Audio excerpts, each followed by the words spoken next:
In this video, we're going to learn how to do a CMA listing presentation in Main Street. So log into Main Street, and from the home screen, click on the CMA button on the left toolbar.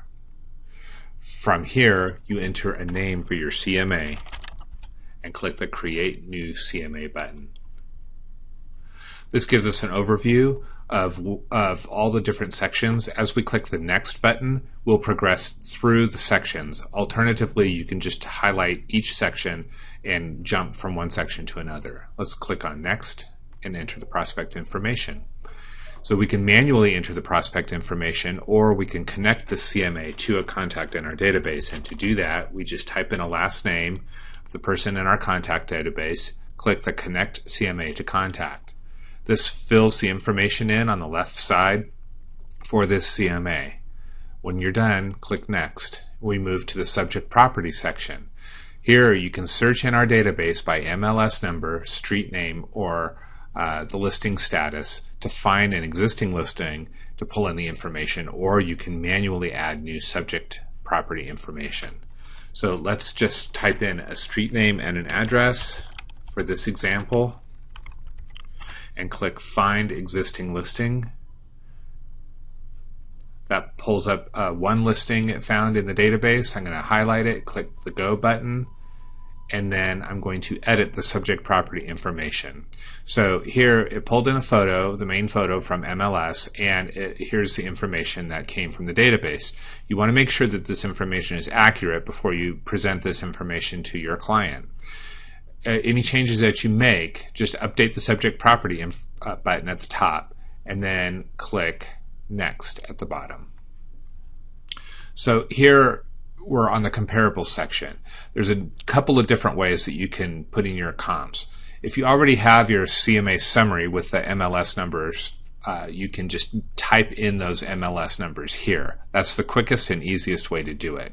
Alternatively, you can search the database around a radius of your subject property. So I chose my location there from the list. I'm going to go a mile around. I do need to put in a price information, and I need to put in a date range. So I'm just going to type in, we go back a year by default. So here you can also choose by calendar. You do need price and date range, that's required. I'm going to choose active, pending, and sold, holding my control key down to get those multiple statuses. Then I'm going to highlight residential. I do not need area because I'm searching a radius. I'm going to put in a little bit more information here just to narrow my search results. And one more. Then when I'm done there, I'm going to click Find Comps. All right, we found 6 comparables in this example. I can check one at a time, or I can check all. Once I've selected the comps I want to use in the CMA, I have to save selected comps. If you don't choose that button, it will not save the comps to this CMA. You know that it's successful when you see some averages here on the right-hand side. So now on this screen, these are the comps that I have saved to my CMA. If I've made a mistake, I can check a box to remove it, or I can change the sort order if I want my comps to appear in a specific order in my presentation. I can also add additional remarks. Now we're going to pull in the remarks from MLS automatically, but if I want to add a special note to my client about this comp and why I chose this house as a comp for their house, then I can add my own remarks here.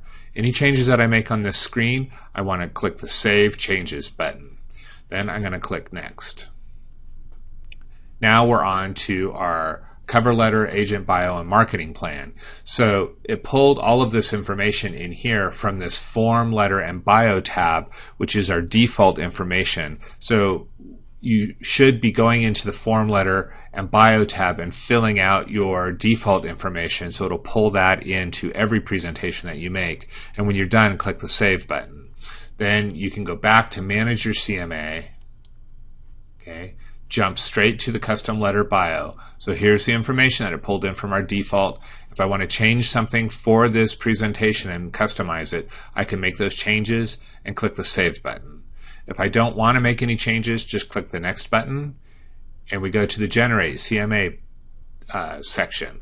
So here are a couple different ways that I can generate a CMA. I can customize each package, right? I can just check these boxes and choose which pages that I want, and then I can move them over, right? Once I get the pages that I want to use consistently, I can save these page selections. Once I do that, click that button. I want to give it a name, and I can also save this package as my new default CMA. I'm going to click Save again, right? So now that appears in the list here. So anytime I do a CMA, I can just generate those pages. That's going to come in handy if you only want a package to do the market statistics, for example. So our market share information, which we update quarterly, you can set up your own CMA package that'll only produce those pages for you. Or alternatively, you can choose a company package CMA. We have one for the Valley, Reno, and Sparks. We have one for Truckee, and we have luxury versions of each of those. And we also have a comparables map. So let's, in this example, just choose a Valley Listing Presentation company packaged CMA, and I'm going to generate that. When I click the Generate button, the screen switches so that I know that I'm generating. The more comps that I have, the longer it will take, but it should only take a few seconds for this to occur. And when we're done, you'll get a View or Print CMA button at the top. You can also email your CMA, but I recommend that you just view or print. It's much easier. And click on that.